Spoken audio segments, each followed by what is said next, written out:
सबसे पहले मैं जानना चाहूँगा जो लोगों की ख्वाहिशात है, लोगों के मुताबिक जो लोग कह रहे हैं पीएचईडी के हवाले से, लोगों का मानना है कि पीएचईडी बस बराए नाम की एक तंजीम या एक ग्रुप बनाया गया है।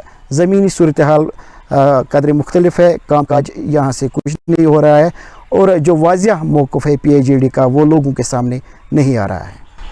देखिए, जहाँ तक वाज़िह मौक़िफ़ का ताल्लुक़ है, कोविड ने बहुत ही एक पूरा टर्न कर दिया सोसाइटी को, पॉलिटिक्स को, हर किसी चीज़ को, और इसलिए मैक्सिमम वजह यही रही है कि पीएचईडी बहुत दूर रही इस टाइम में, सामने नहीं आई।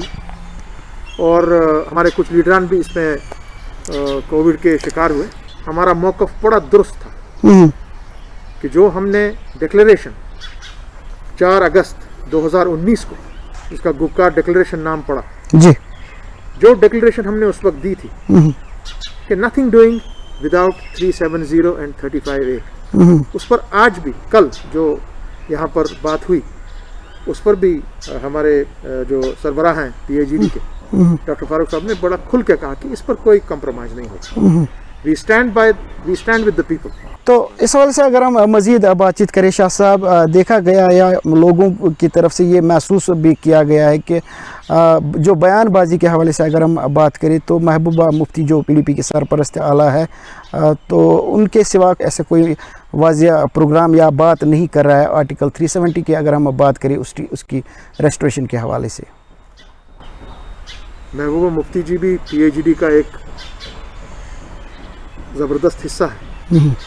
अगर वो बात कर रही हैं तो पीएचईडी बात कर रहा है। हम भी जब बात करते हैं, नॉट ओनली कि मैं अवामी नेशनल कॉन्फ्रेंस की तरफ से बात करता हूँ, मैं पीएचईडी का क्योंकि एक एपेक्स कमेटी का मेंबर हूँ जी, तो वो भी बात होती है। नेशनल कॉन्फ्रेंस बाज़ाब्ता तौर बात करते रहते हैं। जो ये पीएचईडी बनाई गई, एक बार फिर से प्रोग्राम में आपसे जानना चाहेंगे कि मकसद क्या है इसका, किस लिए बनाई गई है? रेस्टोर द पोजीशन ऑफ 4 अगस्त 2019, ये इसका बेसिक मकसद है। तो इसके लिए वाज़िह प्रोग्राम क्या है आपके पास? इसके लिए हम सुप्रीम कोर्ट में भी खड़ा है। जब भी वहाँ भी उसकी सुनवाई तो आज नहीं, कल नहीं, परसों नहीं, तरसों नहीं तो नरसों होगी। और हमें पूरी उम्मीद है, क्योंकि ये एक लीगल मामला है। लीगैलिटीज जो है हमारे which govern 370 35A under the constitution of this country, जिसका खिलवाड़ हुआ 5 अगस्त 2019 को और ज़बरदस्ती कॉन्स्टिट्यूशन ऑफ इंडिया को तार किया गया। सुप्रीम कोर्ट के सामने जब ये सामने आएगा, उन्होंने ऑलरेडी 1-2 दफ़ा उस पर अपनी राय भी दी हुई है। सुप्रीम कोर्ट के हवाले से आपने बात की कि मैटर सुप्रीम कोर्ट में है। क्या अब सुप्रीम कोर्ट का जो फैसला होगा उसी का इंतजार करना?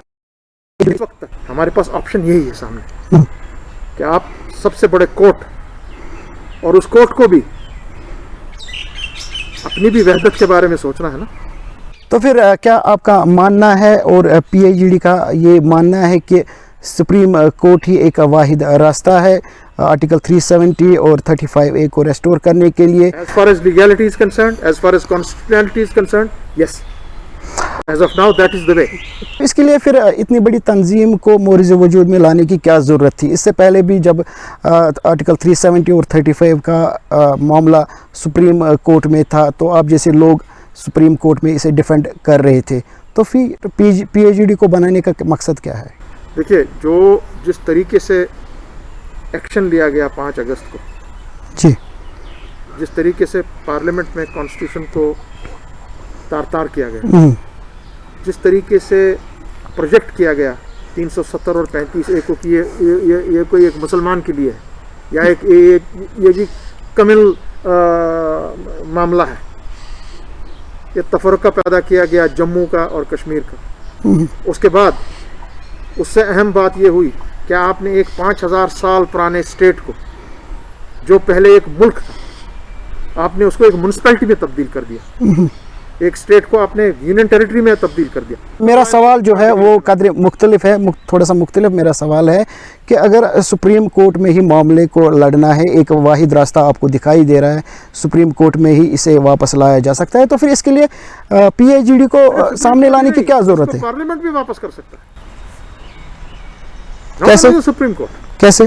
क्योंकि पार्लियामेंट में इन्होंने अभी क्या किया, based on the numbers, without any legalities. Parliament में आप जाएंगे कैसे? अगर आप कह रहे हैं कि हमारे मेंबर्स हैं, कितने मेंबर्स हैं वो? 3 है ना।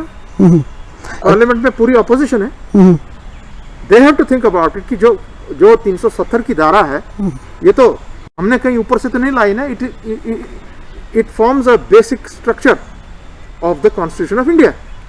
अफवाहें जो है चलाई गई कि डिलिमिटेशन के हवाले से जो बात कर रहे थे, जम्मू को एक रियासत का दर्जा दिया जाएगा, उसके साथ साथ जो कश्मीर के जो कुछ डिस्ट्रिक्ट्स है उसे उन्हें लद्दाख के साथ मिलाया जाएगा और उसे लद्दाख को भी एक रियासत का दर्जा दिया जाएगा। तो इस हवाले से क्या मालूमात है आपके पास? हमारे लेफ्टिनेंट गवर्नर हैं मनोज सिन्हा साहब, 2 दिन पहले ही उनका एक्सक्लूसिव इंटरव्यू था टाइम्स नाउ चैनल। जी। उन्होंने उस पर साफ कहा कि हमने कोई ऐसी चीज़ हमारी सोच में भी नहीं, जो इस वक्त यहाँ का कार्यक्रम संभाल रहा है, यहाँ की जो सरकार चला रहा है, अगर वो आपसे कह रहा है कि there is no such move कि हम जम्मू और कश्मीर को अलग अलग कर दें या यहाँ के कुछ हिस्से जम्मू में मिलाएं, कश्मीर के कुछ हिस्से लद्दाख के डिवीजन से मिलाएं, he has said no, there is nothing like that। और ये रूमर्स हैं, इन रूमर्स पर एतबार नहीं करना चाहिए। सो अगर LG कह रहे हैं खुद, तो आप मुझसे ये सवाल तो पूछिए ही मत। अब वो कह रहे हैं कि it means that there is nothing like that. अगर हम बात करें नेशनल कॉन्फ्रेंस के हवाले से, डिलिमिटेशन के खिलाफ वो थे, लेकिन कुछ बयानात ऐसे भी सामने आ रहे हैं उन्हें डिलिमिटेशन प्रोसेस से कोई प्रॉब्लम नहीं है, वो इसमें शामिल हो जाएंगे। नहीं, उनने कभी ऐसा नहीं कहा, मैंने तो नहीं सुना। आपको इतला होगी, ऐसी बात नहीं है। उनने कहा है कि we are going to talk in our organisation about it, माने नेशनल कॉन्फ्रेंस में इसकी बात होगी कि क्या किया जाए अभी।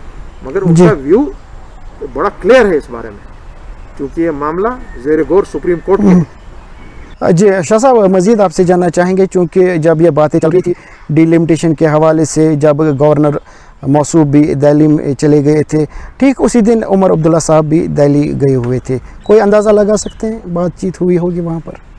नहीं, उनका दिल्ली जहाँ तक मुझे इल्म है, that is his personal visit, it has nothing to do with politics, जो मुझे इल्म है। I can tell you that.